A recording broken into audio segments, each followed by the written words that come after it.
to check your following in Temu. In this video, I'm going to show you how you can see your following list. First of all, open the application. Now here on the bottom, you can see a profile icon. Tap on your profile icon. So you're in your profile interface. Here, you'll be able to see the option called following on the right. Tap on following. So this is the section where it shows how many following you have and whom you follow. So these are the stores or the products whom you follow. So this will easily pop up here.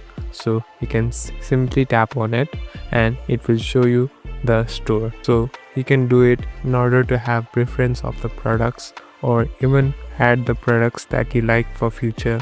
Thank you for watching this video. I hope this video will help you.